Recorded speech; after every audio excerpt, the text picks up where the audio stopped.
Welcome to Circulus, a 5th edition homebrew campaign. I am your DM, Crash, also known as Aaron, and with me are a collection of friends, an assortment of guests, some awesome entertaining people. Among our weaponry are such diverse elements as Matt. Matt, who are you playing? Aristobulous Ravenscroft, human wizard. And along with Matt, we also have Tom. Tom, who are you playing? Playing Panqarim Darkstone, the greatest gnome barbarian there ever was. Fantastic. And following that is Logan. Logan, who are you playing? I am Fenix, a Paladin Dragonborn. So much words. Wonderful. And topping off the list is Chris. Chris, who are you playing? I am playing Vex'Sarin, the half-elf ranger. And sadly, Eric is AFK this evening. He decided to spend time with friends and family. God, priorities, man. I know, right? I'm saying this as someone who took a week off last week to visit friends and family. And you didn't have a show without me. What's up with that? It's kind of hard. One of you could have done a one-shot. Just saying. In fairness, it was an opportunity for me to not go to bed at 5 in the morning. What's the fun in that? Aren't you young yet? I'm old. I'm coming up to 30. Oh, please. If you didn't already have a point of inspiration waiting for you to use, I'd give it to you right now. Thank you for that laugh. So we're doing this is just a little bit of real life stuff before we get into the game, but we had our book fair this week, and so every day of the week we had one staff member get on for afternoon announcements to say what their favorite book was when they were in middle school, because I teach at a middle school. And on Monday, my principal was talking about how his favorite book in middle school, well, his books were the Lord of the Rings series because the movies came out when he was in middle school. Ugh. I know, right? Yikes. Oh, okay. Well, speaking of impending death, let's get started on the adventure. In our last session, way back in the before times, we had a wonderful excursion to Marwood's Tower. We met Fiddle Punch, the gnome inventor, and Fenix got a nifty, cool-looking sword with a copper hilt, the pommel fashioned into a dragon's head. And he has discovered that this particular longsword is magical. It is a +2 longsword. It looks really nifty, and it has script on the blade written in Draconic that says Marathomax's Claw.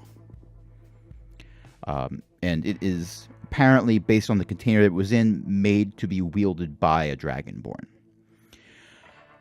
Saying their farewell, completing their quest, the party came back to Koomridge Keep, the keep itself, the town of Koomridge Keep itself. And as they were returning, it started to snow. But wait, that wasn't snow.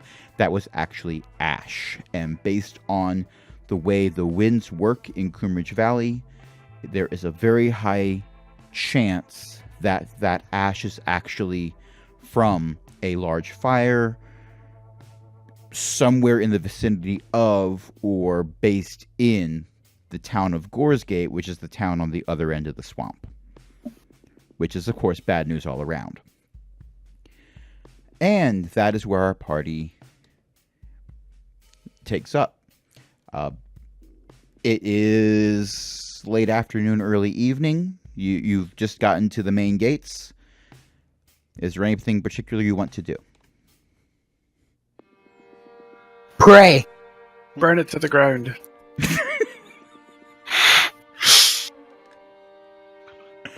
And here we have two different extremes of role playing. I like how you've encompassed both endpoints of the bell curve of what you can expect from a party in mere seconds of the DM asking, what do you want to do? Oh, this is going to be a fun session. I love how much we're just making you happy right now. So I know. I love this. I love this. Well, Obaim, because I am NPCing him right now, reminds you that you do have a piece of paper that says you've completed a quest. Yes. I'm very concerned about the ash falling, but we do have things we have to do, boys. Yeah, business is business. We can't help Time the is money, burning friend. buildings. We can't help the burning buildings. We have things to do. So we have to go find the yellow question. We have to go find the that- yellow question mark. When you open up your map, you press M on the imaginary keyboard in front of you. You see the yellow question mark is in the keep itself, where you normally go to meet Geckard Irongut. Yep. Go over there. After all, he is the steward. He knows these kinds of things. Couldn't remember his name, and I couldn't. My notes. Oh, found it. I may or may not have my notes open in front of me. I just call him the quest dude. I've got like 10 pages of notes. I'm trying to go through them all. Okay, everyone give me a perception check. That include me. Oh, we should back What up. We should back up because for I just stopped to try to say Ari's full name, and I realized I probably wouldn't be able to do it. What a start to this! I rolled a 1. What a star! I rolled a natural 20. Fantastic. This is some bullcrap. So, how Ari spent his day was in a lab. He spent most of the time with Lord Ardent Idris, doing wonderful, unspeakable experiments on zombies and such, assisting with that. And partway through the day, you had a visitor, an older man, largish, white beard, not the kind that comes down past the stomach. It's well trimmed, but he's got the Patrick Stewart strip of hair that goes around the back. Kind expression. You sort of get the feeling from looking at him that if you're well behaved, he might give you a Werther's original. Oh, I love them. I know, right? They're the Or best. peppermint. Because Werther's doesn't exist in D&D, apparently, but peppermint does. Peppermint exists anywhere there is good in the world. And this is actually, he's introduced as Ardent's father, the actual official ruler of Koomridge. Big boss man. He has come back because Ardent sent word that bad stuff was going down. So this is Lord Fervid Idris. Fervid? I'm sorry? Fervid? Fervid. Fervid. That's exactly how I spelled it. Yes. Ardent Idris is Ardent Idris III, but he was named after his grandfather and great-grandfather. They skipped a generation.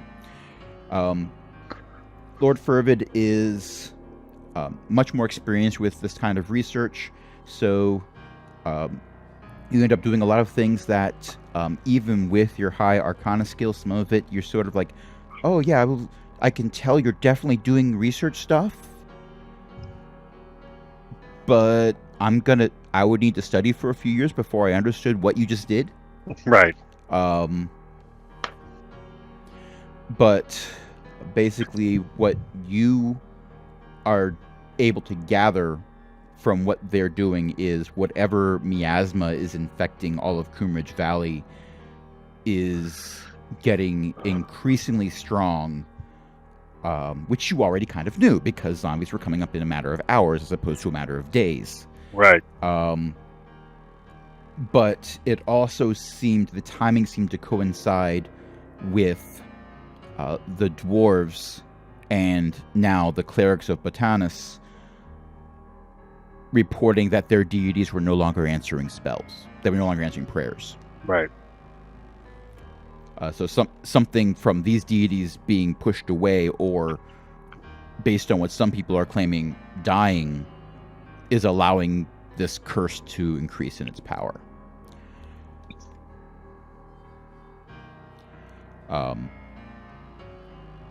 When the party that's entering the keep comes in, the guards recognize you. They take you right to Geckard's office. Roll a perception check on your way there. I rolled before and got a 20. Okay. Natural. And Holy crap! Fenix got a 1.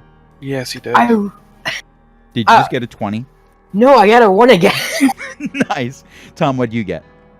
Sorry, Punk, what did you get? I got a 12. Okay.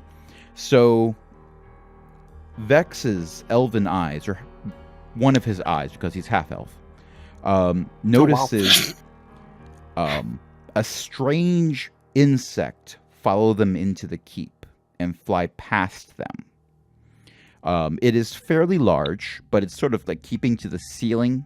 It's not flying where someone's going to take a random swat at it. I was gonna say, can I just try and catch it in my hand? Never mind. It's about the size of your head. Insect in the winter? That's interesting. And it also appears to be made of metal.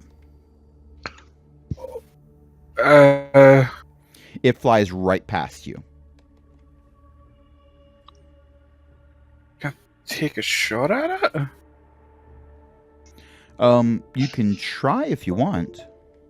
If we don't know what something is, we try to kill it first. It's the size of my head and snuck in with us. I'm leaning towards it's probably bad. I'm gonna take a shot at it. I probably miss. 14. You miss. You have also attracted the attention of all the guards in the main foyer area that you've entered. I just start shouting, do you not see that giant bug? Oh, they also follow the direction that you shot the arrow, and now they see it too. I chase after. They start chasing after it too. As luck would have it, because they're chasing after it, they're opening doors and everything, they're not so much yelling at you for following. They're all just trying. There's one guard there with what looks like a butterfly net. You don't know where he came from or why he has a butterfly net. What the most randomest thing ever. You're so weird. I love it. And you go... most of you get thoroughly lost through the corridors that you're going through. It's not the largest castle in the world, but it's... the way it's been constructed, it's like over the many, many years of its history, it's been remodeled a bunch of times, and they don't always put new additions in place at the same level as the old additions. So there's a lot of floors where you go from one room to the other and there's a few stairs. Is it like the Winchester house out in California? That would not be an unfair comparison. Yeah, because that place is crazy, yeah. And this is a keep that's been maintained by wizards for generations. Oh, well, there you go. Yeah. So hey now. What, you're crazy wizards, people. What do you want? Scene change to Ari and the Lord's Idris. The door to this particular lab bursts open, and a giant metal insect flies in and lands on one of the research tables. Well, that's not normal. Followed by about 20 guards and the rest of the party. The guards, however, as they enter the lab, they sort of just like hang by the wall and the door because they don't want to be within fireball range, pretty much. or lightning bolts, or anything else of that nature. Oh yeah, I push forward and take another shot at the thing. roll. God damn it, guard's not willing to just get into the fray. Do you remember, your character would, but do you remember when you had a wonderful conversation with Ardent about how he was going to be taking care of that goblin problem? And you pretty much understood that he's high level. Oh no, I know. Okay. And his dad is here. But you don't know But his dad. Yeah, they don't know his dad yet. Yeah. I rolled a 26. The arrow bounces off. Ooh. Son of a... It's made of metal. I didn't say what kind. No, that's what Vex would say. He would just scream. The beetle starts to make a really strange noise. It's like meh, meh, over and over again. And as it makes this noise, its mandibles are slowly pulling what appears to be a sheet of parchment out of its mouth. And once it gets maybe about 11 or so inches out of its mouth, there is a tearing sound, and it uses its forelegs to pull the paper out and hand it, or hold it up for Fervid. Is that an actual printer? So it's an Amazon drone? It's an Amazon It was drone. a dot matrix that's beetle printer. It's a beetle-based printer. Lord Fervid looks at it, and he sort of like he takes it from the beetle, but he sort of takes it between two fingers, gingerly, like he doesn't quite know why he's reaching towards a mechanical beetle, but it's not the strangest thing he's done today. So, in for a penny, in for a pound, he guesses. And he looks at what's written on or printed on it, and his face goes dark. He hands it immediately to Ardent. Ardent looks at it. His face goes dark. He looks over at Ari. Ari, you have a note in your hands right now. That is from Fiddle Punch Iron Wrench. And it's written formally, but I'm going to sort of speed through and give you the Cliff's Notes edition. Essentially, Marwood's tower has fallen. A few hours after the party left, a wave of zombies came at it. The defenses took out a bunch of them, but it wasn't enough. There's a whole paragraph going on about how the main telescope was damaged and how much damage had been done to it and how much time had been spent working on that telescope. You sort of skim past that part. Marwood is missing. A body wasn't found. Marwood is a powerful sorcerer. He had means of teleporting, but he was also very senile. So he's somewhere, hopefully alive, but Fiddle Punch doesn't know where. He escaped with one of his other telescopes. He refers to that particular telescope as the Mark 42. The Mark 43 is the one that was damaged.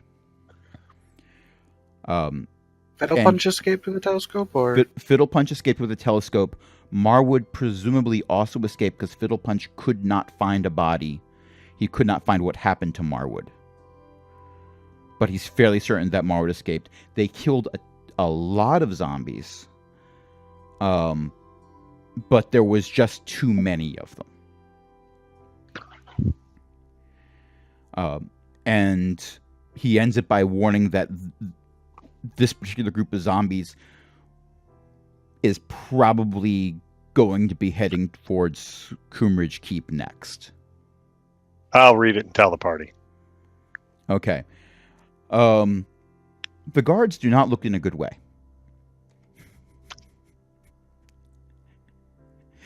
Their faces have gone very, very pale, and it's not from the cold. Fervid looks towards them and he says, "We've drilled for this. Make preparations." And the guards sort of like file out. After about 5-10 seconds of them slowly filing out, it dawns on them what they were just told and who just told them, and they break into a run.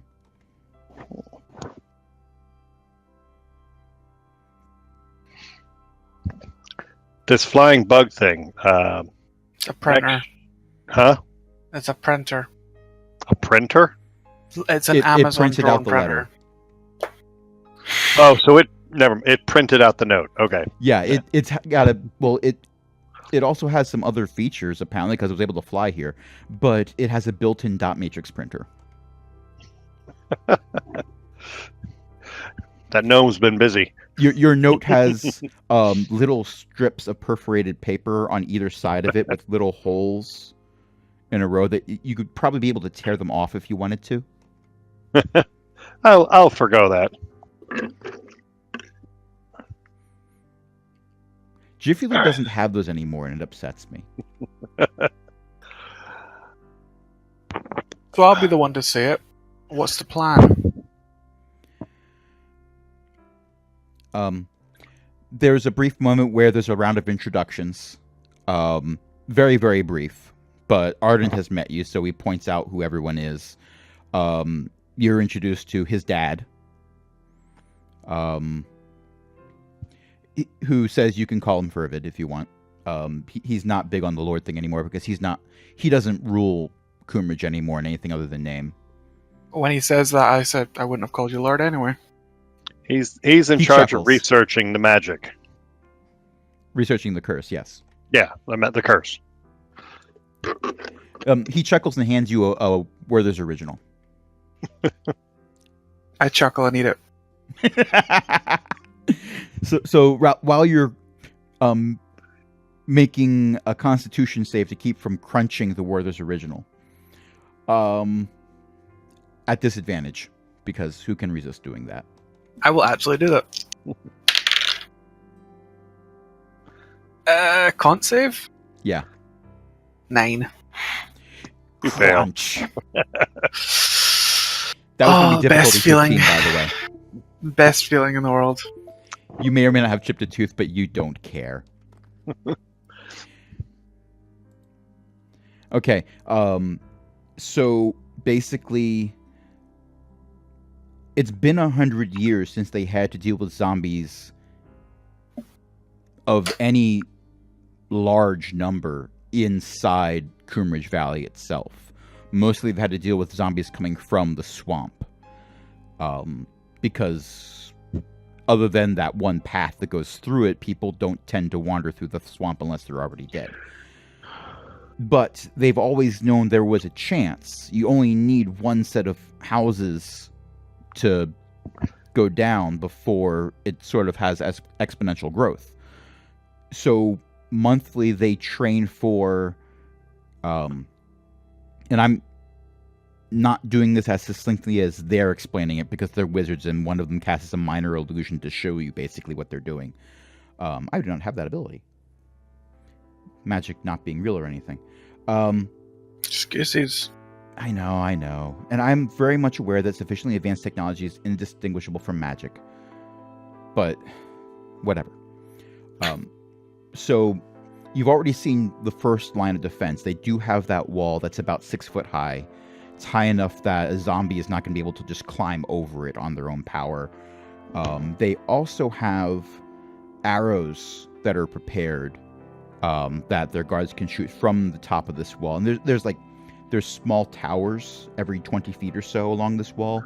They don't go very high up, maybe like 16 feet off the ground. So there's the 6 foot wall, and then 10 feet above that is the top of a tower. It's like if you go to a Ren fair and see the stuff that they have there. It's especially in the U.S., it's all built to very poor scale. But the arrows that they have arrows with red fletchings and arrows with blue fletchings. The ones with red fletchings are explosive arrows. And before you ask, no, they do not have portable holes and bags of holding inside of them. I'm just pointing it out. It's just an alchemical mix, but it's fairly effective. And the blue arrows basically create a sort of like a sticky web trap that can slow things down. Most zombies, it slows them down enough that unless there's someone right next to them that they want to attack, it freezes them in place. Which is very useful. They also have a set of portable barriers that create what is essentially a cattle run that leads right to the crematorium. So the idea is after they set these up, they open the main gate, and the zombies are theoretically, because this has never actually been attempted, the zombies theoretically funnel through this cattle run right into the crematorium and turn into ash. The crematorium is powered by fire elementals, so they've got flame for days. Okay. So that would certainly do it if they follow the chutes. Yeah, it's all in theory because the crematorium wasn't built until after the initial thing that happened 100 years ago where they had the original zombie hordes that came up. So they've never been able to test it.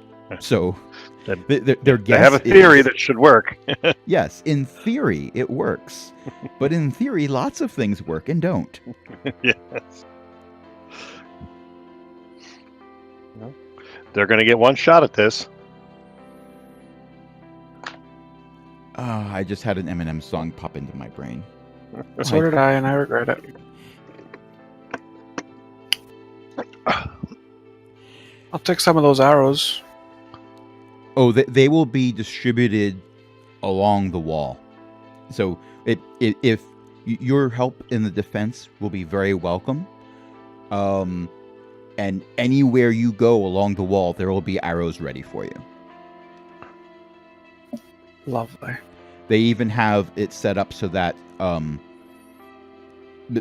experienced archers are going to be mostly the ones that fire the arrows, but there'll be, for want of a better word, interns that run back and forth and deliver new arrows as the old ones get used up. They've been making these for about 100 years, so they have a decent supply. Awesome. Okay. I'll be on the wall then. Okay. What's everyone else going to do? I'll be in the front lines. Okay, you stand on the wall and look awesome with your lack of ranged attacks. But you look cool. He can use a... Well, actually, can he? Is he any good with a bow? I don't think yet... Well, you've got your breath weapon. Yeah, I can fire breath down. That might be quite effective against them. It's only a 15-foot cone, though, isn't it? It's only a 6-foot wall. Oh, A 10-foot high tower. So, but he can only do that once every so often. Once per long rest, if I remember right. So you breathe fire, then take a nap. For 8 hours. Wake up, say, what'd I miss? War's going for like days. I will also tell Shepard to stick near Honk. How is Justice doing? Justice is chilling. That's all. It's too cold to do anything else. He's gotten over the embarrassment of trying to attack that guy that snuck into your room to kill you and ending up just attacking your bed sheets instead. He doesn't seem embarrassed by that anymore. His bird brain has forgotten that event. So what we have right now is we have Vex on the wall. We have Fenix on the wall. We have Shepard running circles around Ponk wherever he's going. I tell him to stick with Punk and kill the zombies. Yeah, I'm no good on the wall. But do they have guards who would be near this funnel or whatever? They're actively building it now. The guards are assembling it. All right, I'll go help them assemble it. Actually, Okay. you know what? I'm just gonna follow Tom because what am I doing on a wall? Yeah. Follow Tom. Those What you did, without ranged abilities will help build the wall. what you did on the wall was you stood there for about 30 minutes with your hands on your hips, with the sun setting in front of you, creating a very cool-looking silhouette for anyone on the Koomridge side of the wall. They were inspired. They all got one inspiration roll from watching you, which they chose to wait until the actual combat starts, and then you helped build the wall. It's very prefab. It's mostly made of wood with triangular supports in the back, and they're sort of nailing it together to create this cattle run. It looks sturdy enough for human-sized zombies. But if Punk or Fenix really wanted to go through it, they both have ways of doing that. It's assumed that a zombie would not suddenly think, oh, there's humans on the other side of this. I will keep beating it until I get through. An undead fist would not be able to manage it. In theory. Hate that you keep saying in theory. None of this has been tested. They have literally never had the chance. I know, but it's terrifying. So what's Ari doing? Well, Ari's not. I don't have a lot of spells useful for a zombie invasion. I'm too low a Arvid level. hands you a wand. Oh, okay. He says there's only 7 charges on this. Use it wisely. The activation word is written on it. Okay. And Fireball. what he... Yep, There you it's a wand. go! It's a wand of fireballs. Yay!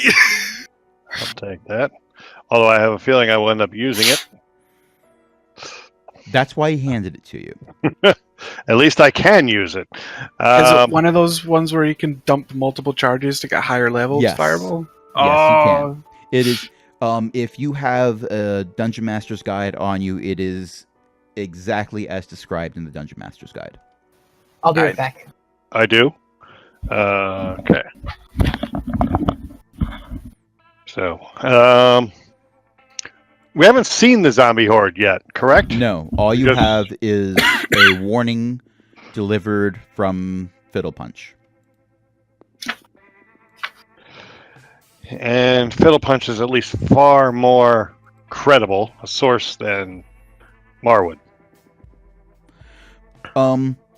You would argue that he is a far more sane source, but he is a gnome of Circulus, so there is some question as to whether the word sane, like, it's not a matter of absolutes. I'm back. It's if you're on a scale of 1 to 10, and Marwood is a 10 in regards to sanity, Fiddle Punch is more of a 7 or an 8. He's brilliant, but he's very prone to distraction. Okay. I'll accept the wand from Fervid there, and I guess I'll head towards the wall for a little bit to see, kind of scope things out. I mean, obviously we don't have any zombies yet. I want to talk to some of the folks, some of the soldiers, see what their thoughts are. Have we had any scouting reports? I mean, has anybody else gone out besides us, or besides our ranger friend who is able to navigate the snow? Has there been anyone who's gone out recently besides them, or is it just too wet and snowy to be doing anything out there? Well, it hasn't snowed for a few days. You have the ash falling. But But did that start here? Or was that only out in the wherever they were out near Marwood? the ash blew over the swamp and started landing. Oh, came from Gore's Gate on over the Koomridge swamp. Keep and the Right. surrounding area. Right, and the swamp's impassable with the snow.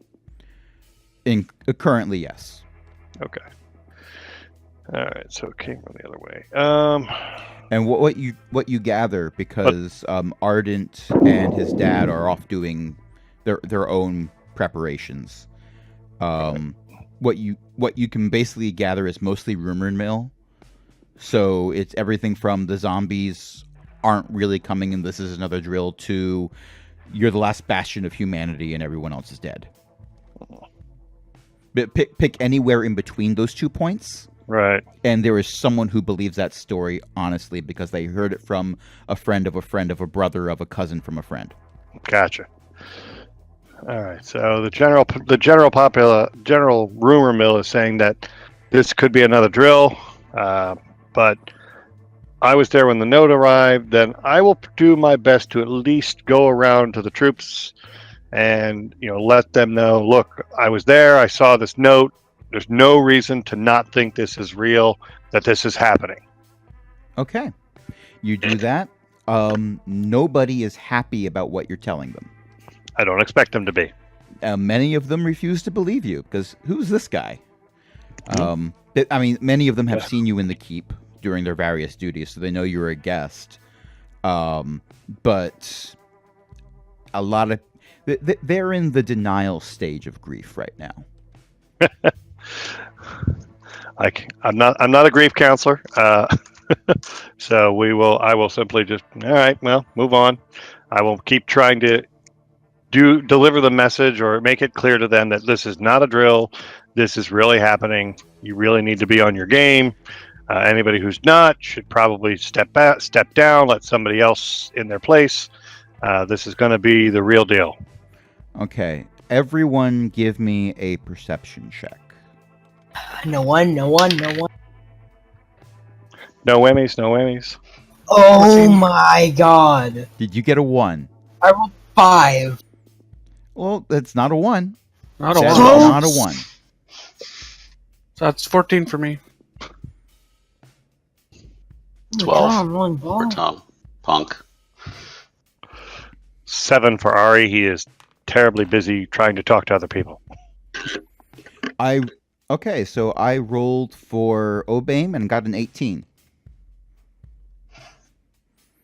Your rolls are better than all of his rolls combined. So the good news is I rolled really well for the NPC'd PC. The bad news is, if you believe in luck and trends, the DM rolled really well. Dun dun dun. I'm always worried when you're DMing. I love you guys. Okay, so Obaim points and yells, and at this point, even with your different tasks, you're all in relatively the same general area. You're fairly close to the main gate, but not at the main gate. There is a guard on top of one of the towers, swatting wildly at something, and he screams and falls off. What? Oh no. Guess what's back again? Creepy floating eyes? Eyes are back. Ah, God. Let's start this off with a roll for initiative. Oh, And to facilitate this a bit easier, I'm going to ask each individual person what their role was in order. okay, I'm changing my dice. Okay, an 18. I rolled a 1, but I was like, screw up, I'm changing the dice. I don't think you can do that, Logan. Once you rolled the 1, that's it. Yeah. Well, you also add your dex modifier, I believe. I don't think I have one. Okay, so you're at 1. You go tomorrow. 10. 3-1. Vex. 19. I forgot to roll for Obaim. Hold on. Yeah, he's going at 3. And Ari. 16. Okay, so the swarm goes at 24. And I have to rearrange how I'm sitting so I can do this properly because I forgot to get my dice out earlier. So I was rolling with my dice tray on my lap, and that doesn't work very well. No, I don't imagine it does.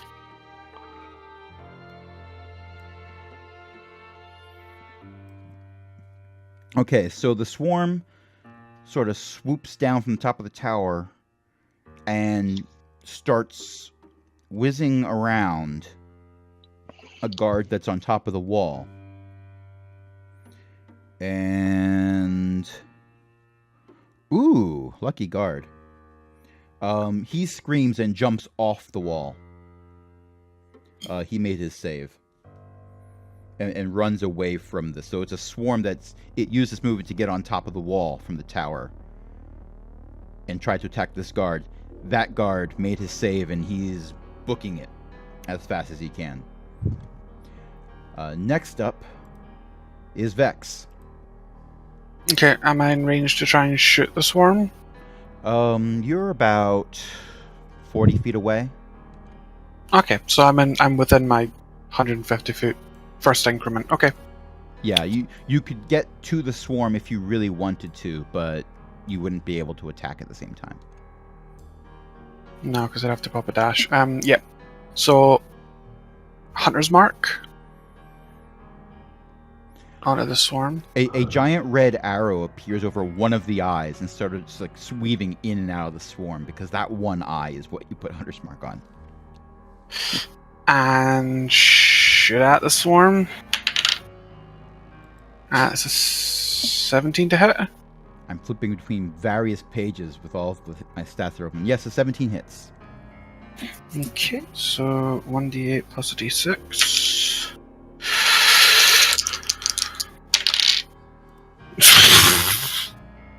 I rolled 2 ones on the dices.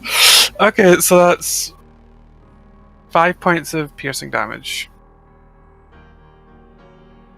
I'm guessing Shepard's nowhere near. Well, Ponk is nearby, and you told Shepard to hang out with Ponk. So So he's Shepard's within 30 nearby. feet? Okay, can Shepard run up and try and... what's his attacking? I think it's a bait. Yeah, can Shepard try and bait? Shepard would have to jump 6 feet in the air. The swarm is on top of the wall. Oh, damn. Okay. Never mind then, he'll stay next to Punk. Okay. Oh, so your attack hits, and basically there is now an eyeball pinned to the tower that the swarm was on top of and now is in front of in relation to you. You basically went right through it, but that was one eyeball. The rest of the swarm is still there, and... well, it's pretty much looking everywhere, but you get the sense that there's a few more eyes looking in your direction now. It's Ari's turn. Figured. All right. The swarm. How close am I to it? I would say you're about 60 feet away. You are not on the wall. You were talking to some guards that were on ground level. Okay, so Fireball's got a decent range. Is there anybody else up there with the swarm? I know the one guard left. Not anymore. Okay. Then we're going to use a charge from the wand and try to obliterate that swarm with a fireball. You do so. All right. I mean, you use your charge. I'm not saying that you obliterate it. I'm rolling damage. It has to make a DC 15 Dex save for half damage. It does not make the save. Okay. Ooh, nice. All right. Lots of 4s, a 5, and a 6. And there are 3s and a 1. Let's see. 6 is 12. 8 is 20. And that is a total of 30. There is a brilliant burst of fire. And there's a whole bunch of eyes that are still there, but the swarm looks significantly smaller than it did before. Excellent. Area effect spells, guys. Oh, wait. I think I'm the only one who can do those. Yep, I don't have Hail of Thorns. Next up is Punk. When do I get Hail? Well, considering I'm down on the ground, I can't really do much to it. So I'm gonna basically just hold my turn. You choose to not throw Shepherd at the swarm of eyeballs. I do not. This is the one time I would let you throw Shepherd at the eyeballs.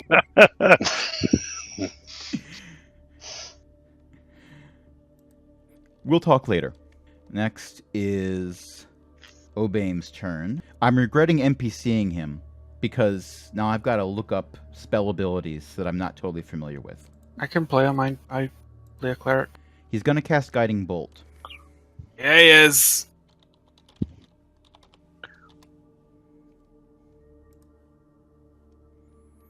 So, a flash of light streaks towards the creature of your choice. Make a ranged spell attack against the target. On a hit, the target takes 46 radiant damage, and next attack roll made by this target before the end of your next turn has advantage.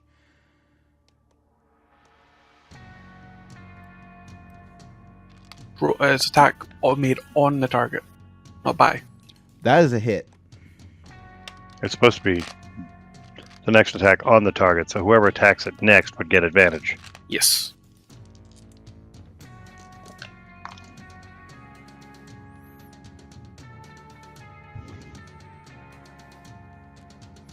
$15 points of damage. I love Guiding Bolt. Okay, next up is Fenix. I have no idea what to do. I'll just run up where Tom is, aka, You were already next to Tom because... Oh, well, right. not Tom, but Ponk. But you and Ponk were working on the cattle run together. Okay, I'll just wait where Tom is. It was great because you were picking up the sections of barrier and carrying them, and Ponk was sort of like hanging off of one end of it. He was trying to pick it up too, but you just lifted it up so high that he wasn't able to have his feet touch the ground anymore. I am the car of this group. You literally were carrying the group at that point. Well, one of them anyway. I could carry all of them. With ease. So are you going to do anything? Absolutely nothing. Okay. The swarm was thinking of heading towards Vex, but Vex isn't throwing fireballs. Hello. Yeah. Hi. It flies over to you, Ari, with speed that, well, okay, a giant flying swarm of eyes is creepy no matter what it does. But its speed is uncannily creepy. And it flies over to you, and I need you to make a Constitution save. Okay. Let's see. Do I want to use one of my pre-rolled dice to try to make this save? What do I have? You also, everyone in the party currently still has inspiration that they can use if necessary. I'm going to use my pre-rolled 18, and that'll go to a 20. Okay, fantastic. So you are inside the swarm. It is unpleasant on so many levels. On some levels that you were only aware of theoretically, you now have empirical experience that you could add to your research later on. You have an immense amount of pain in your eyes, like they want to leave your head. Aha. Oh no. But they're That not would be leaving bad. your head. Okay. This is bad. Yep. Yep. Vex, it's your turn. How far away is Shepherd from them? I would say about 20 feet at this point. And they're on the ground where he was? They're on the ground. Shepherd runs at them and bites. There is a gray blur that you are able to It's a wonderful lesson in the Doppler effect. Because he's barking the entire time. Yip, yip, yip, yip, yip, yip, yip, all the way over. And because Ari is there, Shepard gets advantage on his attack roll.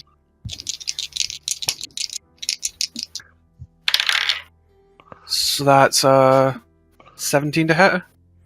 17 hits. 2d4 piercing. That's 9 points of piercing damage. And then I'll take my shot.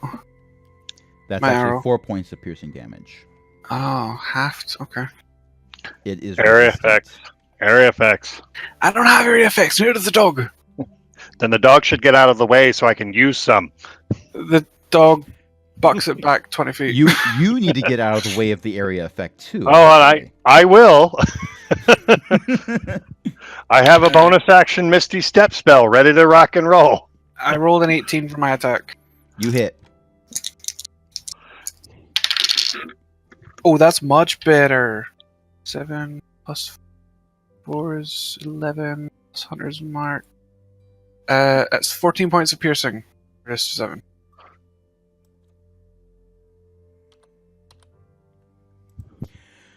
These eyes were already bloody to begin with, but if they weren't, they would be bloodied at this point. And I just kind of shout for Shepard to back up 20 feet. Shepard has already used his movement this turn. He has 40 feet of movement. Okay, then he runs towards you for 20 feet. There is an eyeball in his mouth. He looks incredibly pleased with himself. As he should. The sphere of the eyeball is not in his mouth. He's holding it by the nerve in the back. It's sort of wiggling a bit still. He's not so much running as he is trotting. He's a good little puppy. Ponk's turn. Actually, no, wait. No, it's Ari's turn. All right. I'm going to bonus action, use Misty Step to teleport 30 feet. Actually, I'm not going to teleport that whole distance. I want to teleport essentially outside. How big is this swarm? Does it just cover my square? Or is it like a 10-foot by 10-foot square? Let me check. That's a very good question.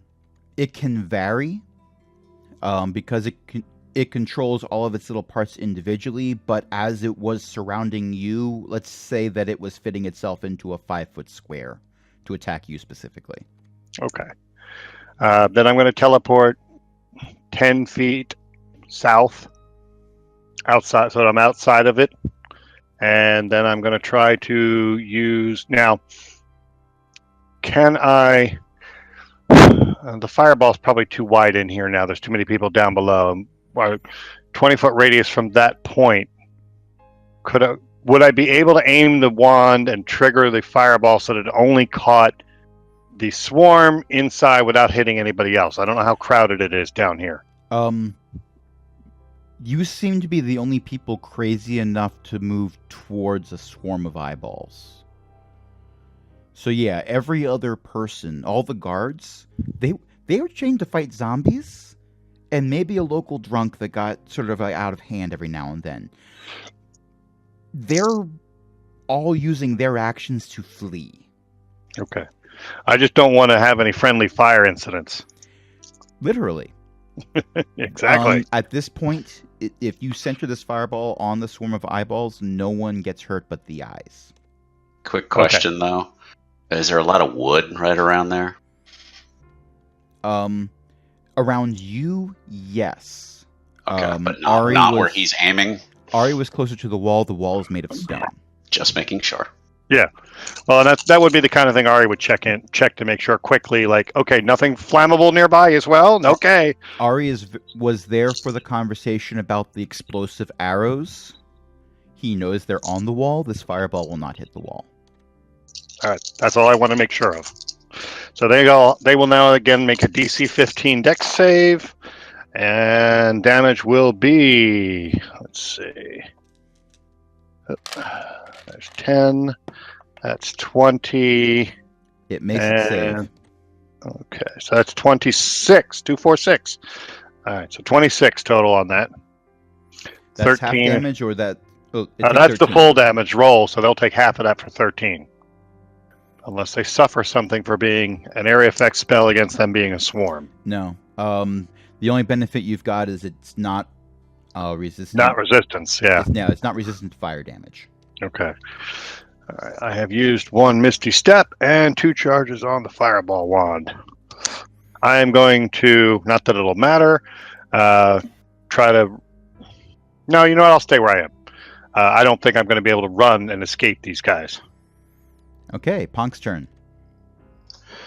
No question. From where I am, front gate, Yeah? I'm concerned this is a distraction, and that something is going to try to come through the front gate. Front gate So closed. I would. Okay, just making sure. The first thing they did when they got this warning was they closed the frickin' gate. No, because we're talking about building this cattle chute.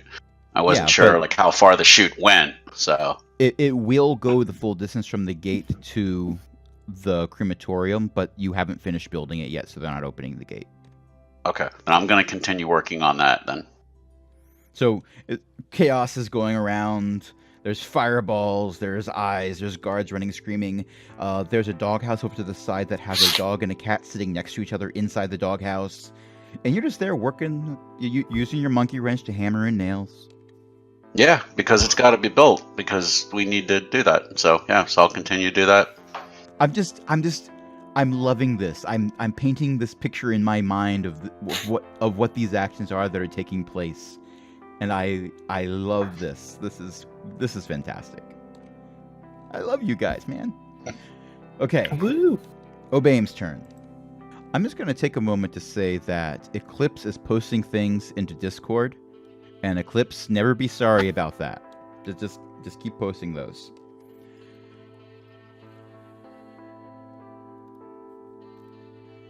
I need to look something up. I'm trying to remember if Obaim can cast Guiding Bolt twice or not, and I literally don't remember his spell slots. Level 3 Cleric? He is. You should be able to. Okay, well then I will think he not has do a that. second level. He has a second level. I can look up his character. I have it on. I'm I checking have his character right now. open, but it doesn't say how many. I don't see where it says how many spells he can cast of each level. I'm checking right now for you, love. Cleric. 4 times. He can do 4 first levels and 2 second. And Guiding Bolt is first level, right? Guiding Bolt is first, and you get an extra d6 if you use second. Wait, can't use it 4 times? You can technically use it 6 times. You can use it at a higher level and get an extra d6. And that again is a hit.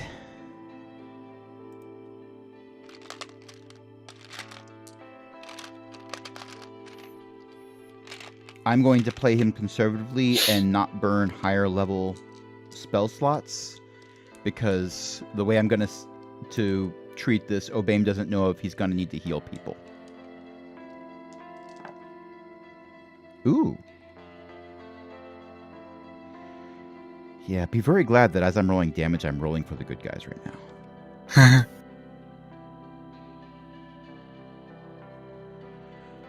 Because that was 20 points of damage. Nice. There aren't many eyes left that are flying around. Okay, Fenix, it's your turn. What can I pretty much do? Are they still like on the wall? No, it is down on the ground. You could reach it and strike it in the same turn if you wanted to. I'll try doing that. Okay. What are you going to hit it with? With my awesome new longsword. Okay. Remember, go ahead and you roll. have advantage from getting bolt. Breathe fire on it. Yeah, you have advantage from Obaim's spell. Breathe fire on it. No.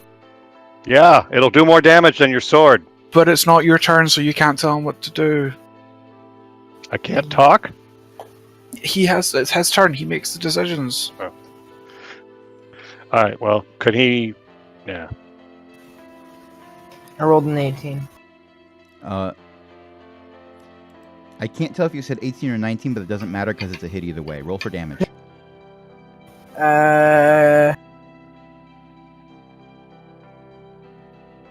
Oh my god. And its damage resistance is only for non-magical weapons, so it's going to take full damage no matter what you do. Oh. Well, that's different.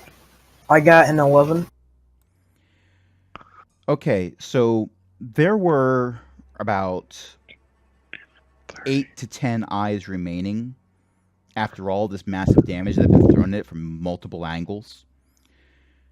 And as you rush forward, pull your long sword out, and in a one-handed strike, sort of just slash, you feel the blade sort of bend in your hand like... have you ever played with a fidget spinner? I have one in my hand right now. Yeah. You know how if it's a little bit off balance, you can sort of feel it want to move in a direction? Yes. Yeah. Your sword does that. And on a whim, you let it guide you, and it actually sort of weaves through the air. It's not a straight line. It's basically all the same direction, but it goes up and down, and you manage to slice all of the remaining eyes in half. Oh! It had exactly 11 hit points left. Good job, Logan. I am now god of this whole entire D&D. Ladies and gentlemen, we now have a Dragonborn narcissist, but I repeat myself. I regret saying good job. Okay, To be fair, he's been playing that as his character the entire time. This is on brand.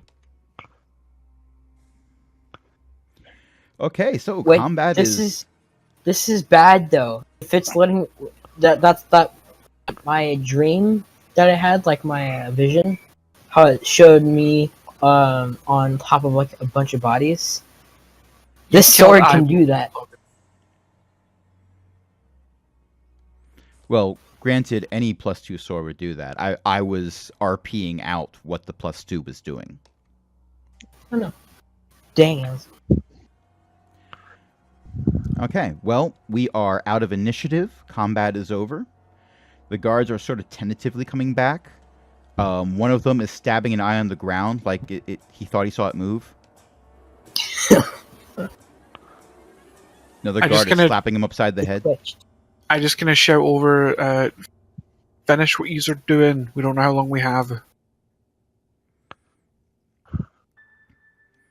Okay, and you do that. Ari wants to go to where these eyes came from. They came out of one of the towers or came down onto the tower? I forget what. Well, there is a wounded guard laying at the bottom of the tower because he fell off of it, trying to get away from the eyes. Can I jump over the wall to him? You can jump down from the wall. You're still on top of it. Yep. Yeah, you were fairly close to him, so yeah, you get there pretty fast. I want to go before Obaim gets there. Yeah, the other guard. There was another guard that was jumped and landed safely somewhere. Yeah, there was a guard on top of the wall. Jumping down 6 feet is not the same as falling 16. Yeah. So he jumped down and ran. Okay. Are his eyes still there? Yes. Okay. I don't want to bump a heal into him or anything, but we need to get him back on his feet. Another cleric is in the area. There's a significant number of clerics that have been on patrol as well. It's part of how they drill this. And this cleric comes over and he is able to cast a healing spell. Who's by this wounded guard? I think it would be me and Obaim, wouldn't it? Okay. Yeah. Give me a perception check.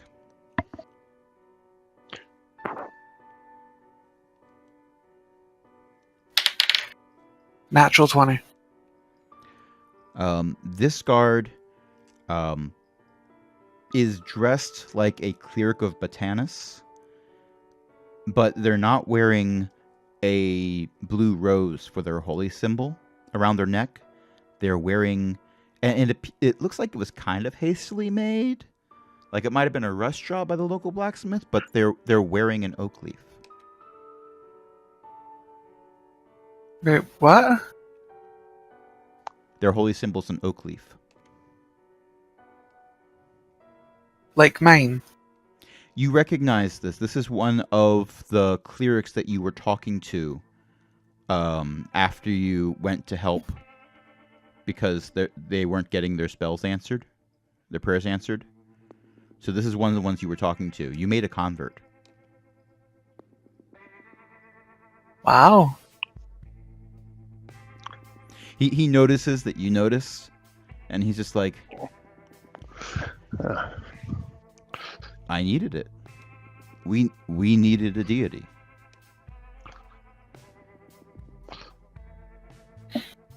He'll guide you through. Listen to him. I do my best.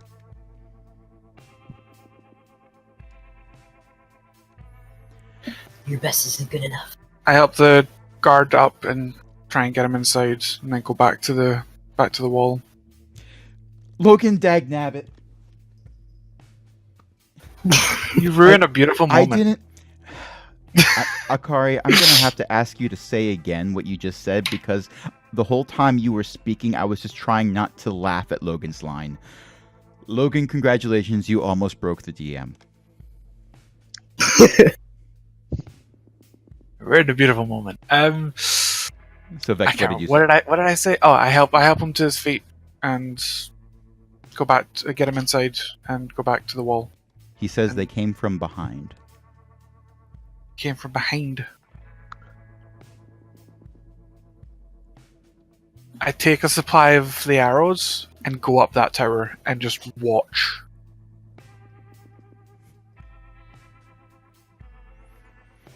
Yes, Eclipse. They were rogue eyes. One could say they were wandering eyes. Oh, they definitely got sneak attack on that guard. Well, to be fair, the sun is setting. It's getting darker. Yeah. Matter of fact, you've had a very long day, and you are all feeling kind of tired at this point.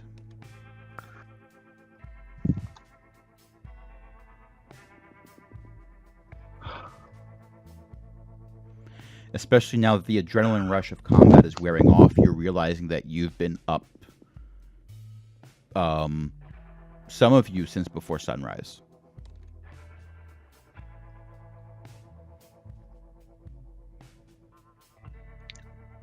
Still on that tower. Okay. Yeah, I'm not going to rest. Not when I've went to all the effort to convince the soldiers that this was happening. Okay. So that's 2 for not resting. What does everyone else do? I'll take. Actually, I'll stay awake. You'll stay awake too? Punk? Yeah. I keep helping the guards build whatever they need. Mm-hmm. Okay. Me too, because I'm a strong dragon. Okay. Everyone give me a Constitution save. Okay. Yay, my first natural 20 of the day. 15. What do I roll for that? Sorry. Constitution save modifier. Yeah. D20. Okay. I got an 18. 21. Okay, Punk and Fenix. I'm gonna RP this as, because you are actively moving things around and walking back and forth, you just plow through the night, you're fine. Ari, what was your roll again real quick? 18. Yeah, you do the same. You're able to stay up. You've pulled all-nighters at university, so you're kind of used to this. Obaim stops to rest his eyes for a moment. That doesn't end well. He didn't roll very high. And Vex, You picked 50. a very boring line of work. Waiting on top of a tower. And you doze off.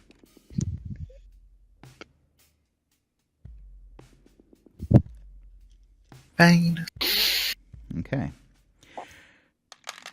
Camera fades out. Fades back in.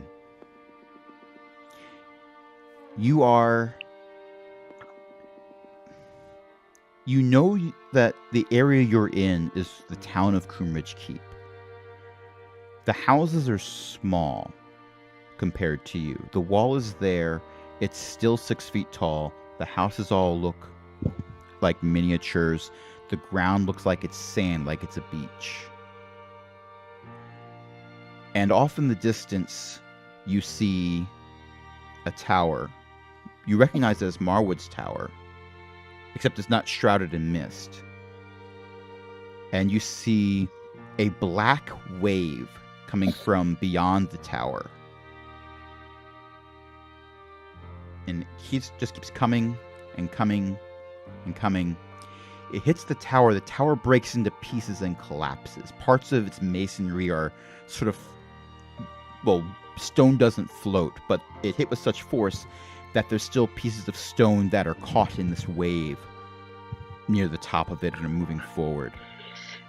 And you see the wall has multiple people running towards it. Some of them are already there, and they're trying to brace up against the wall to hold it against this wave that is approaching.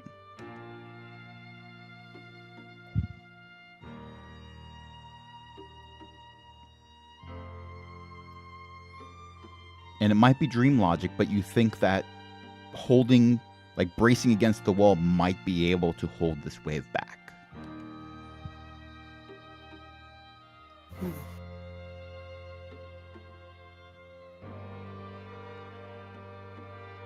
What do you do?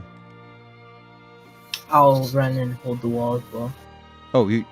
This is me sleeping. Yeah, this is Vex's dream. This is me dreaming. Oh, did you dream? Jeez. Yes. I brace on the wall. Okay, you run forward, you do the same thing. You are dimly aware that you recognize some of the people along this wall. You see Fiddle Punch there. You see both of the Idrises there. They were there long before you got there. You are aware that Obaim is there also. And he seems a little more real to you than the others do. Like, you and he are having this dream together. You get the idea that if you told him something here, he would remember it when you both woke up. But that everyone else is kind of insubstantial. Like, they're here so that you are aware that they're here and that their actions mean something. But they are just part of the vision. Yes, so you're saying that Obain's pretty much there. You get the feeling that he is. You would have to have that Am I in conversation control with of my dream? So Well, can I decided control to run up and brace the myself wall, at yeah. least? You So- feel like this is a lucid dream. So with me feeling that Obain's possibly there, You're like Okay. side by side. but I mean with me feeling that he's possibly actually here in the dream sharing it with me, I would say Vex would say something to him, and I'm gonna say one word, and if he remembers it in the morning, there's a conversation to have. I say Kayla. Keyla. Kayla. That's all I say, and we continue. Okay. There is a rumble as this wave is getting closer. You begin to feel a little doubt that this wall is going to do the job. You start to become painfully aware that there's cracks in the masonry. You see a spot where there's like a mouse hole that you're fairly certain there's daylight coming through from the other side. Like, all the things that could possibly go wrong, you're becoming aware of. More hands are still coming over and bracing up against the wall. Some people are bringing logs and stuff and using those to brace them. You see a pair of hands on the other side of Obaim go up against the wall. You can't see who the hands belong to, Just your point. For some reason, your point of view doesn't let you look that way without letting go of the wall to walk away. But you see that the hands are covered in welts and sores. Some of them look like they were made through means of torture. And there's red string wrapped around the wrists of those hands.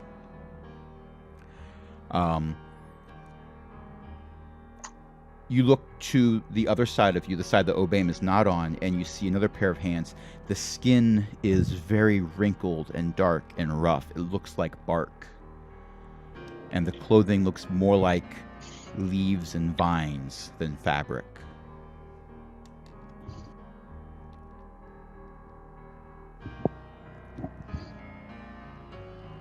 Above you, another hand. More of a claw. Unfathomably large, but you know it's a hand of some kind. Braces the wall right above you, and light reflecting off of it shines with a platinum hue.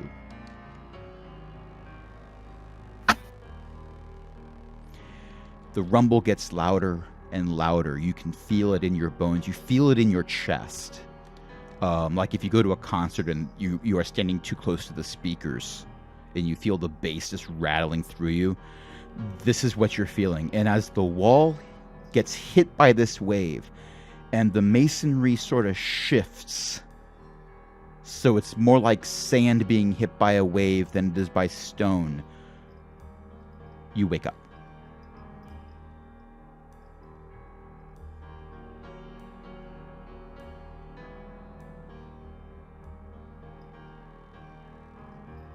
I run for Obaim.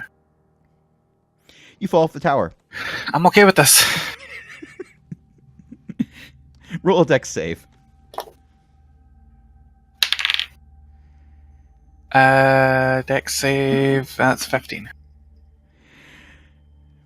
Okay, yeah, you take 2 points of damage. I'm okay with that.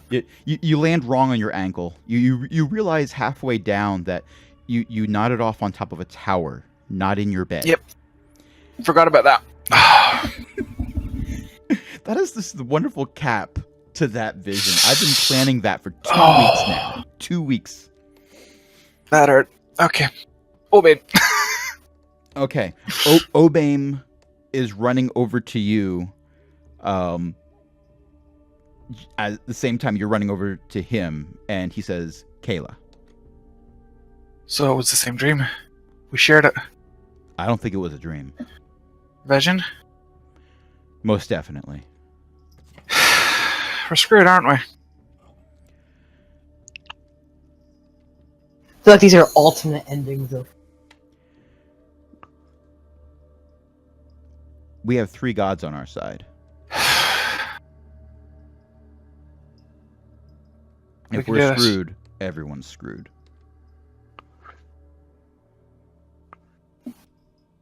Fair point, fair point.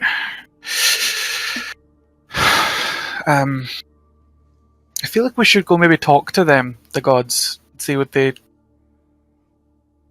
have to say. So you look up the number for the psychic hotline. Yep. It is 5 gold for the first minute. Mm-hmm. It is 2 gold for each additional minute. Okay. And for some reason, they speak to you with a Jamaican accent the entire time. Oh, one of the vendors in our Strad game, not supposed to be Jamaican. The DM gave him a Jamaican accent. It was amazing.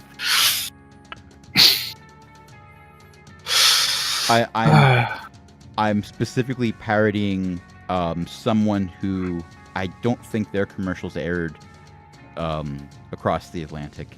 Probably not. But it was, I think it was Lady Cleo. Thank you, Lady Cleo, the psychic hotline. I've seen videos of her. I've seen clips of her. Yeah. On YouTube, but because she never aired over here. Yeah, it apparently her career did not end well, but I don't remember exactly what happened. I think there was some type of lawsuit. It turned out she wasn't psychic. Oh, who'd have thunk? I know, right? Shocking. I would like to go and pray. to She actually- Sylvanas. She actually passed away about a year ago. Oh, Oh. wow.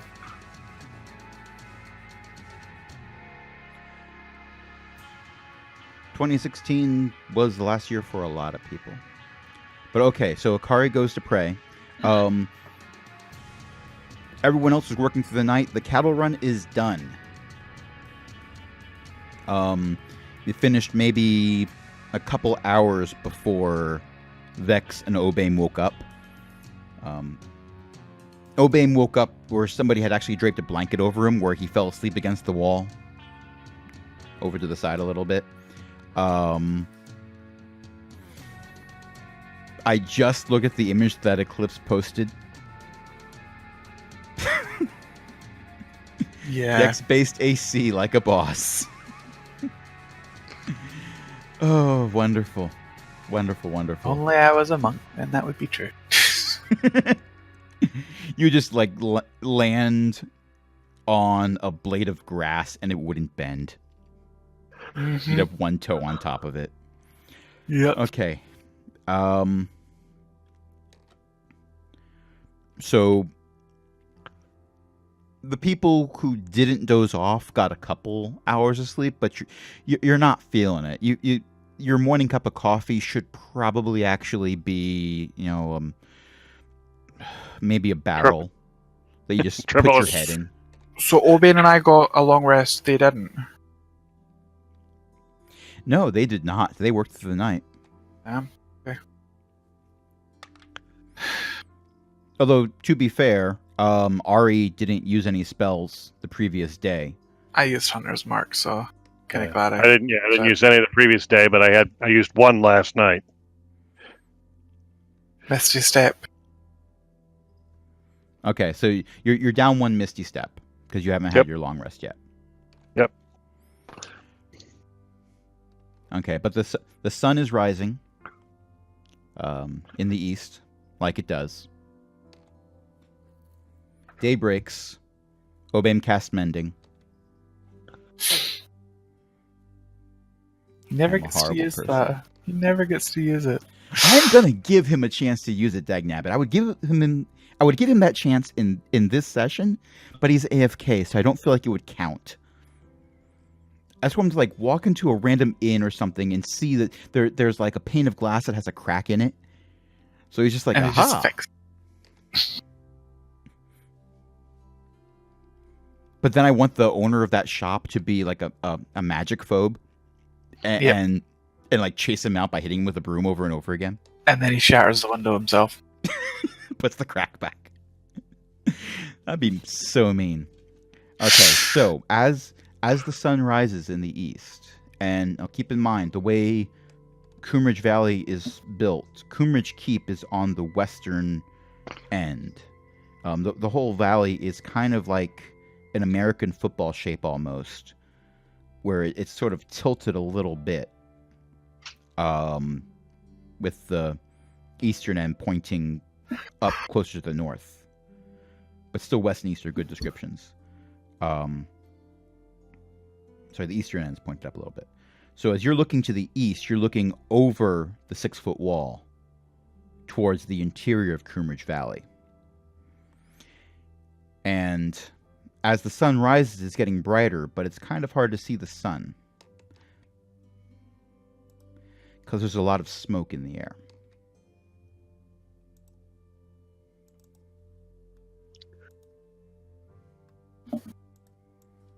Wait, what? There's a lot of smoke in the air to the east. This is where the zombies are coming from. That's east. what you see, the picture I just posted. And for those watching the video recording, if anyone does, it's the picture that's been the backdrop for this recording the entire time. Oh no.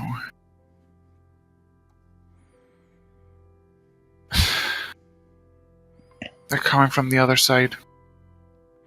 They're coming from exactly where... they're coming from the interior, which is where you assumed they were coming from. But they're coming from the east, not the north. You knew that a lot of zombies attacked Marwood's Tower, which is to the north. But this group is coming... it is coming down the road, but it's coming down on both sides of the road also. It's coming from Clear Spring. Yeah, I was going to say it's not coming from the Gores. It's coming from the other town up the road. Right.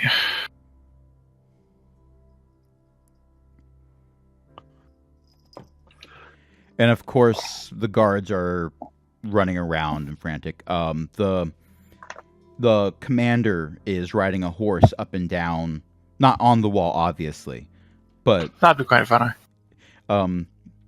it's one of those horses that can prance and march and step and everything. Jumps over the 10-foot towers built into the wall as it gets to each one. But he's barking orders and rallying troops and all that, and yelling at people who are trying to run the other way. Reminding them that they've been training for this forever.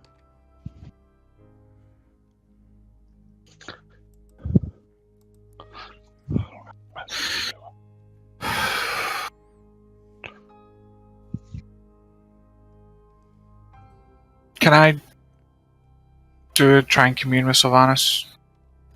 You can try. I'm going to call that a religion check. So just a straight D20 then. 15.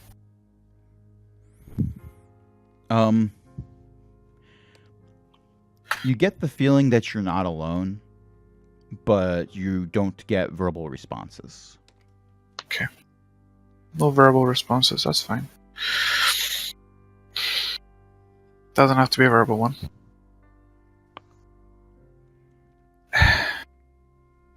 We know there's something coming. We know the dead are coming. Yeah, you see them marching right towards you at this point. No, I know. You say this is what I'm saying to essentially the air, because I know he's here, but there's no verbal responses. So we know they're coming. We know the dead are coming. Yeah, there's not going to be a surprise round. As Flips is pointing out with his images. We know the other gods are either abandoned or dead. There has to be something that we can do to get an advantage here. Give me a sign, something, anything. One of the guards yells, "Hey, you want these arrows or not?" I'll take that as the sign. And I walk over and grab the arrows. Jeez. Okay, you grab the arrows from one of the interns that was literally there, like as you're praying to Sylvanas, he's holding the arrows up, like, "Yo, mister, yo, you, hey." Okay, so you take the arrows, somewhat gingerly after you remember, oh yeah, half the arrows in this quiver explode. Yeah, now you've got another quiver that's full of arrows. It's actually there's 10 of each, 10 blue fletching arrows and 10 red fletching arrows. Okay. Panq, as you are feeling more grumpy than usual because you worked all night, and only got a little bit of rest, you hear a familiar voice. "Hey, Short Stack. Hey, Bob. Come here, I need an extra set of hands. What do you need? Something to help with the wall defenses, I'm sure. Come on, let's go." All right, I'll follow him. Okay, so you follow him off. He goes through several alleys, makes right turns when you were pretty sure he was going to make a left turn, and stuff like that. But this trail that he's leading on is going to take a bit because it's much further than 30 feet away from the wall. Ari, what are you up to? I would like to get up on the wall and start using that fireball wand to kind of thin the herd.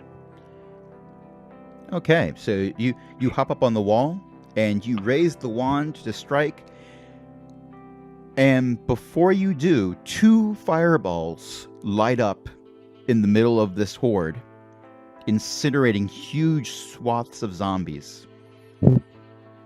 I think I know where those came from. Yeah, from either side of you. To the towers on either side of the main gate have a wizard on top of them. And they're both named Idris. Uh-huh. Shocking. Well, I'll work from the middle and start launching the using the wand. I will, once it's down to one charge, I will stop, because if I blow the last charge, you have a 1 in 20 chance of it disappearing. Right. So we don't want that. Okay. Well, if I remember correctly, that wand gains charges every night. Yeah, 1d6 plus 1. You use I only use 2 charges. So it's fully charged at this point. Right. So I will use charges? Yep. Do you want me to roll damage for it, or?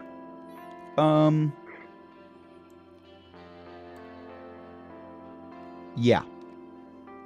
Okay. It's not going to probably do nearly as much as the Idris combo, but it's better than nothing. Their wands have like extra stickers put on the sides of them. Ooh, nice. And they've been bedazzled a little bit. Gives them extra. Well, they're certainly entitled. Let's see. 18. 2 is 20. 28 plus 5. 33. There is a fireball-shaped hole where there aren't even corpses in it anymore. Now it fills in very quickly, but you did significant damage. I will keep doing so until this thing has got 1 charge left in it. Okay. And let's see.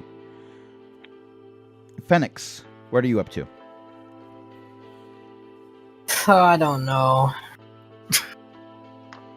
Sounds so defeated, Logan. Well, The guy who got the killing blow on the swarm of eyeballs is like, I don't know what I can do. And he's like moping around, kicking a rock. He's got his hands stuffed in his pockets.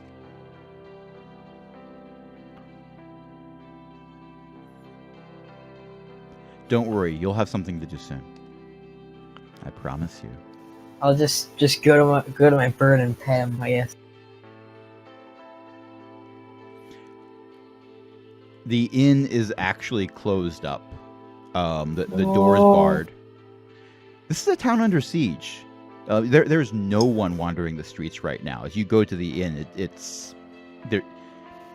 The lights are all dark. You can tell there's people inside, but they're not opening the door for people right now.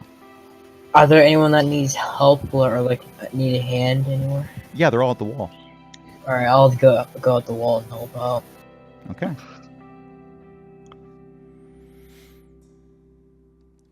Okay, so, and I'm assuming that Vex is going to be shooting arrows at this swarm. Back up that tower, yeah. Okay. And like I said, they're relaying arrows. So at this point, every time you run out of arrows, there's someone there waiting with a fresh quiver, and you give them the empty one, and they give you a full one. Awesome. Okay. Punk, you and old Bob go into a cellar, basically. It's an outside door into a cellar. And you see a bloodbath. There are several dead bodies in various states of assembledness. Some of them are sort of wiggling a bit, but they are all pinned in place. They're not going anywhere. Several of them are dismembered, so like you might see a finger trying to escape by wiggling away, but the rest of it is just pieces. Some of them are pinned to walls with green daggers. Oh, son of...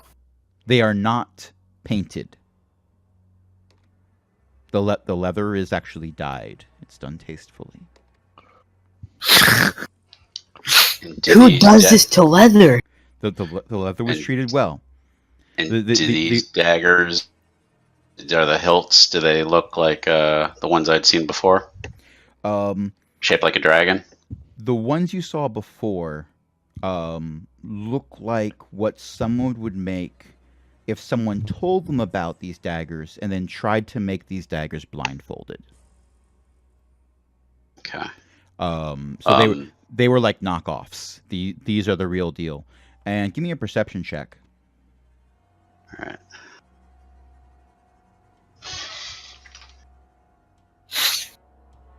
Nine. Okay, so yeah, you see a dead body is stabbed with daggers, and in some cases torn up. And old Bob just sort of looks at you like, looking at all these things and saying, "Yeah, they had something planned for the wall too. I took care of that though.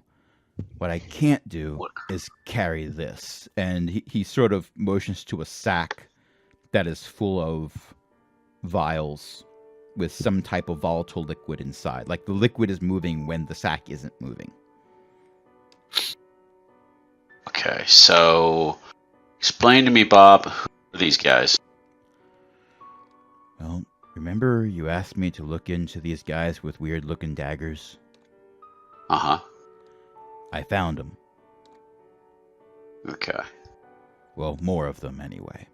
Now less All of them. right. Okay. Well, while we're talking, I want to give him the star chart. He thanks you for that and sort of like shoves it into a pocket somewhere. All right. So I guess I can take this sack. We are gonna take this sack. It's too awkward for one person to carry. All right. I'm fairly certain from what I overheard that these things explode when you throw them at something. Nice. We can have fun with that. Oh, yes, we can. All right, then we're gonna leave there, but I want to make sure that door is shut so that it, if we can put up something against the door.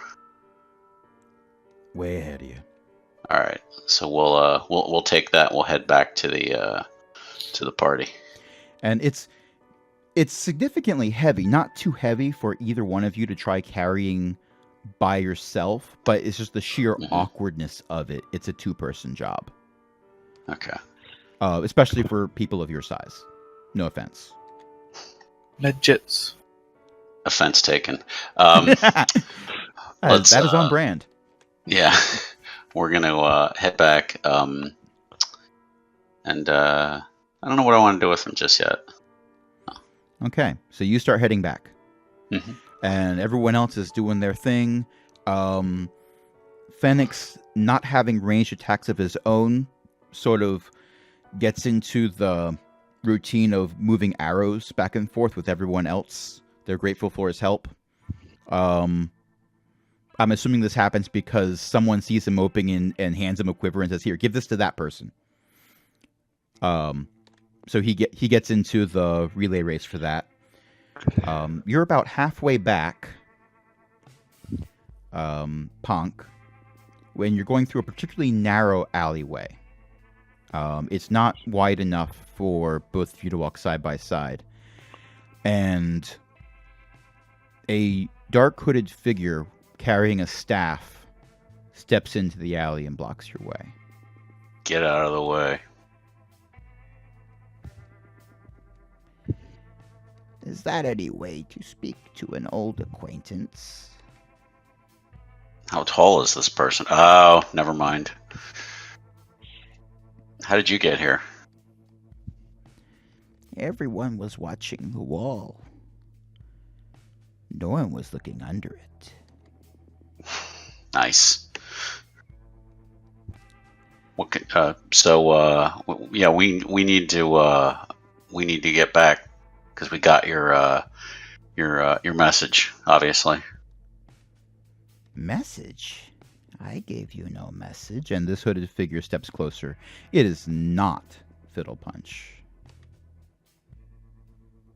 Ah. You see what is probably the oldest goblin you have ever even heard of. Her wrinkles have wrinkles. Oh no. All right, I'm gonna attack her. As you reach for your wrench, she holds up one gnarled hand and says, "I am not here to fight you. We have the same enemy. My clan was betrayed, led here under false pretenses. Many of those who you slain now ride in the zombie horde towards this keep. We were cannon fodder, and I aim to get my revenge."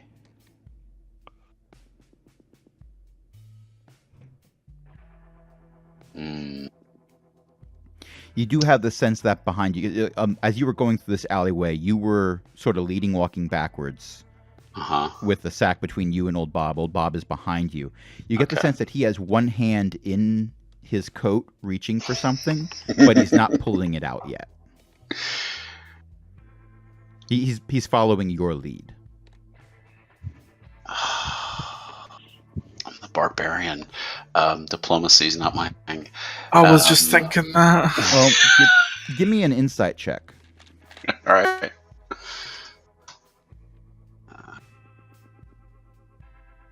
18. Okay. This goblin has barely restrained rage. And you are fairly certain it's not directed at you, because based on what she did the last time you encountered her, you would probably already be in combat and on the losing end of it at this point. She probably could have set off all the vials you're carrying between you if she wanted to, from a range where she would not have been in the blast radius.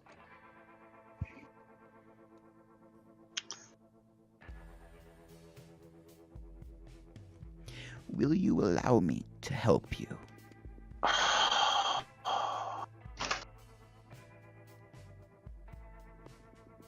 All right, come along. Okay. As she backs out of the alleyway so you can come through.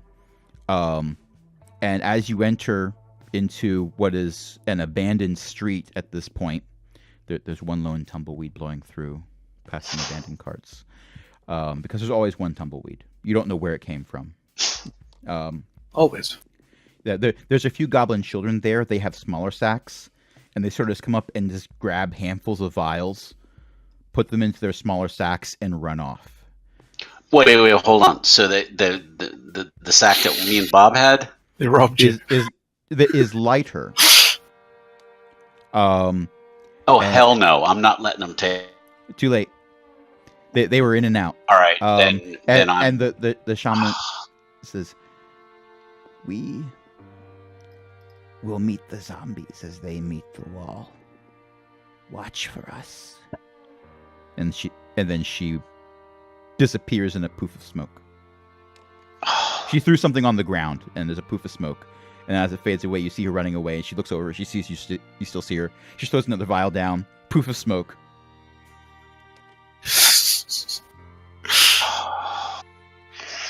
I really want to use a word right now, but we're not supposed to curse. So, all right. What do you think, Bob? Sack's easier to carry now. Let's just hope your friends don't double cross us.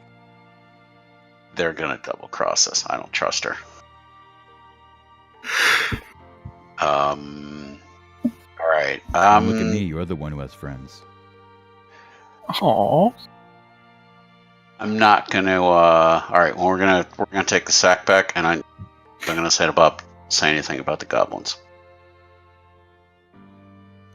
The who? What now? Exactly. We just have this sack of stuff we gotta deliver. Okay. Everyone give me a perception check. But Vex, take yours at disadvantage. Oh, death? Okay. And yeah. And Ari, at this point you've used your 6 charges. You have 1 charge left that you chose not to use. Yep. Oh, even with disadvantage, still 20. 16.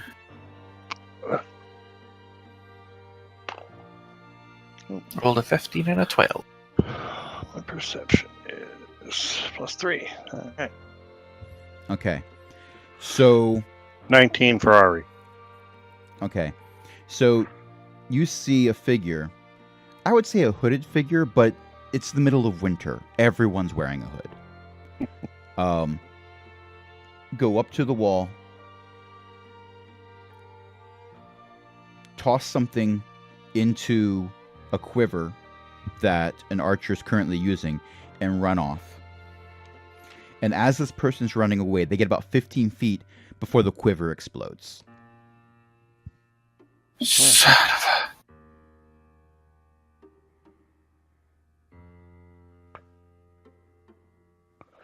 Suicide runner? No, the runner was out of range when the quiver exploded. They got knocked down, but they're scrambling to their feet to continue running. So wait, they threw something. They threw the quiver. They threw I something shoot into one of the the quiver. I shoot one of Right. the freezing arrows at the person. Okay, it actually, because you've used a few of these already, I'm assuming, it actually produces like a web-like sticky substance that holds people in place. It doesn't freeze them. Okay, I shoot one of the web arrows at them then. Give me a roll.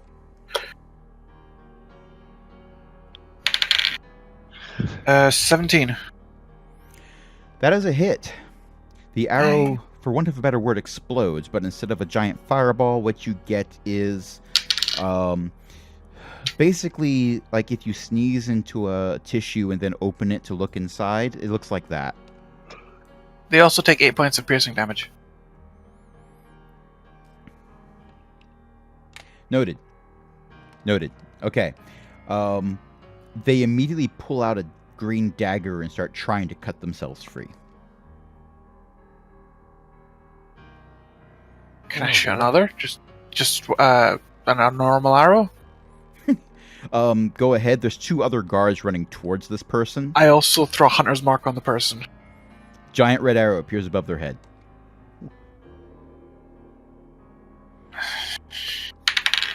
The guards are like, thank you. We wanted to know which one was the traitor.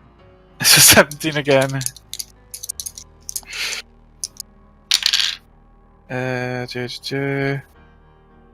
13 points of piercing. You shoot him in the back of the head and the arrow comes out of his eye. Impressive. Just as the other 2 guards that were trying to get to this person get to him, he falls dead.